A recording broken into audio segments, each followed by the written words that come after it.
Senator Kaine. Thank you, Mr. Chair. Ranking Member Shaheen, welcome the opportunity to work with you in this Congress. Senator Rubio, congratulations on your nomination.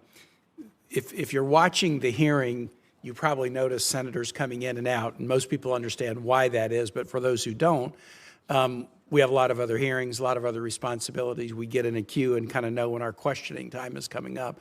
I decided that I would show up, albeit 11 minutes late, and stay because this is so important to the country and to me. But I think for those of you who have watched this hearing that was gavelled in at 10, what you've seen is a nominee who is extremely well prepared.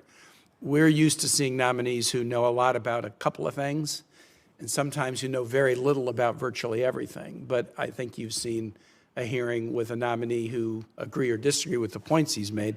He's not talking out of a briefing book. He's not having a thumb through a binder to decide how to answer a particular question. I've always been struck in working with Senator Rubio on this committee since I came to the Senate in January of 2013 that he has a very well-developed sense of the world and a passion and interest in all corners of it.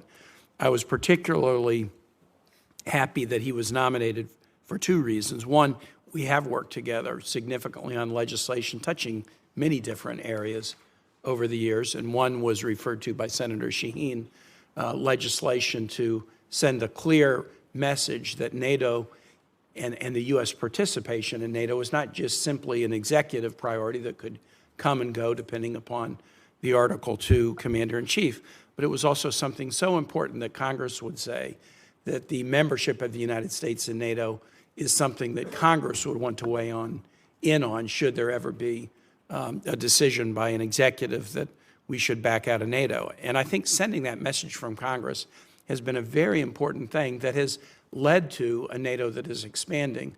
Finland and Sweden, where the polling would have been de minimis 10 years ago for joining NATO, are now in. And I think a strong message from Congress is part of that. Obviously, the fear of Russia is a huge part of it, but a strong message of congressional support is part of it. I'm particularly proud that the Virginia National Guard has now struck a deal under the State Partnership Program where we are partners with the military in Finland, a very capable military. And the first exercises of the Virginia Guard with the Finnish military will start next month. I'm very excited about that. The second reason I was particularly gratified to see Senator Rubio nominated for this position is he cares about the Americas. I cast my first vote in a presidential election in 1976. I have not seen a single administration, Democratic or Republican, that has devoted enough attention to the Americas. We devote attention to it in a time of crisis and then move our attention elsewhere. It seems like secretaries of state have often thought that the world only has an east-west axis and not a north-south axis, and Senator Booker addressed that with his questions around the attention that should be paid by the United States to Africa. I feel that very strongly about the Americas.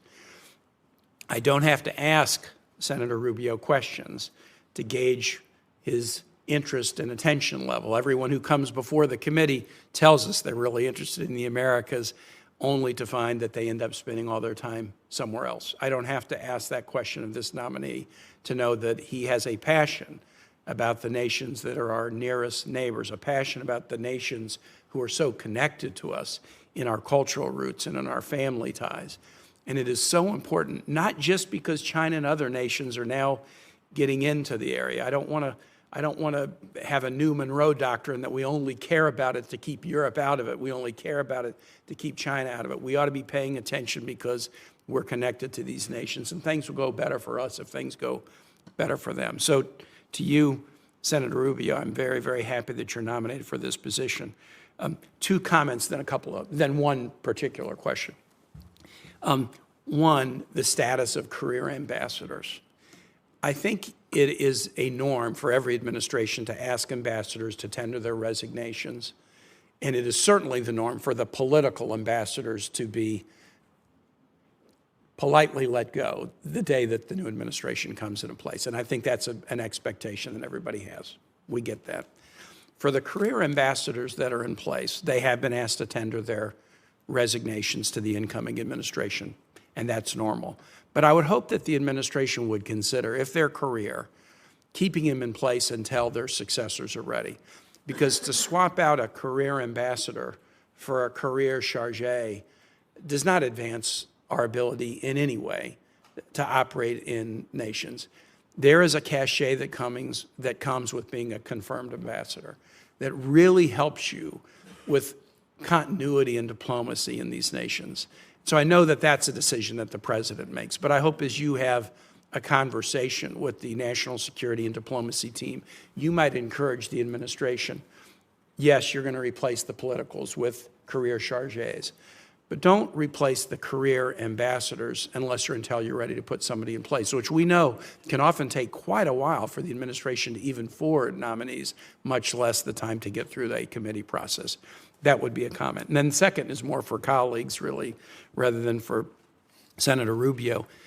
One thing I've tried to be consistent on in my service on this committee is fight against unilateral executive application of military power unless it's in pure instances of imminent self-defense, active self-defense or self-defense against imminent hostilities. And I have been able to get this committee to pass significant war powers resolutions under 3 different presidents now, President Obama, a Democrat, President Biden, a Democrat, and President Trump, a Republican. And I just wanted to assure everybody that I'm going to continue to be a stickler that the nation shouldn't be at war without a vote of Congress, except in the instances of imminent self-defense. And I will do that because I have done that under presidents of both parties, and I'll continue. Senator Rubio, now to the question.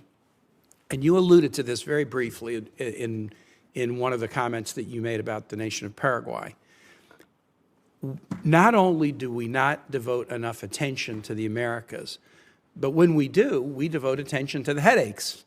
And the headaches abound in the Americas and elsewhere. And so we've talked about Haiti, a problem. We've talked about Venezuela, a problem. But so often we don't pay attention to lift up, elevate, provide resources to celebrate the nations in the Americas that are doing things right. And so when I travel through the region, and I'm sure you've heard the same thing, I hear these nations that are doing things right. Why won't you pay attention to us? Ecuador threw out a pro-China government, put a pro-U.S. government. All they wanted was a trade deal. We want to be closer to the United States. We're the only nation on the Pacific coast of the Americas that doesn't have a trade deal with the United States. This administration, I've been critical about the Biden administration, didn't do anything to advance that cause. Talk to us about some of the nations in the Americas that you think are doing things right and what we ought to do to help those nations, because we'll be much more likely to spread the right if there are other nations in the region that are doing better and better and better than if we're just trying to lecture people about how to improve. Well, just as a general matter, one of the things that's always struck me is that the region, and then maybe this is true in other parts of the world as well, but particularly in the region, it's almost better to be America's adversary or enemy than friend, because there's the impact of friendship or the benefits of friendship are not tangibly clear to a lot of them. And you know, I've seen that expressed time and again over multiple years. And it's easy to pay attention to a headache. You're going to sanction, you know, some country that's not acting in anti-American ways, but the people that are sort of doing it the right way or want to be cooperative, they're ignored, and the countries that are doing it the right way are ignored. So I think there are a number of countries that right now as we speak, and I always say this with caution because I may not mention one country and they say, well, they left us out, but I just want to point to a few that I think are present and clear for us. You mentioned one with Ecuador. Ecuador was actually left out of CAFTA because at the time, the people in charge didn't want to be a part of anything with us. They're facing some real security threats that are unique to Ecuador's history. And they're facing these threats because you've got violence and gangs coming over from the Colombian border and then pushing up through Ecuador as a transit country, but they bring with it the turf fights and the gangs, and to the point where last year there was a real threat to the stability of the government, where they took over television stations and things of this, these armed elements did. And there's a lot we can do, and have done, but can do. Not a lot. We're not talking about a lot of money. We're not even talking about money in many cases, just equipment, to help them at least to restore some sense of stability. The other thing that Ecuador, these are just off topics, but I think they're all relevant. Ecuador faces a very significant challenge with illegal fishing off their coasts by Chinese fishing fleets who violate their territorial waters on an almost daily basis in massive quantities, and it's an ecological crisis as well on top of it. That's a country that can use our help tremendously. I think about the Dominican Republic. People don't talk about the Dominican Republic enough, and they face a real challenge because of Haiti and the instability next door. They were also one of the countries that emerged from COVID the fastest. And not just because of the tourism return quicker there, and they've really been able to do some positive things. I think Argentina, I know people, some have not met the new president of Argentina. This is a serious, well-trained economist.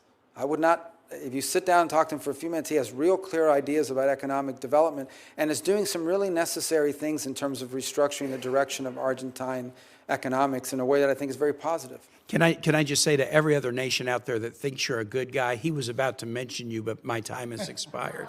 But please focus on the good guys, and let's help them do better and better and better and be good examples in the region. Thank you. Thank you. Excellent point, Senator Kaine. Excellent point. Senator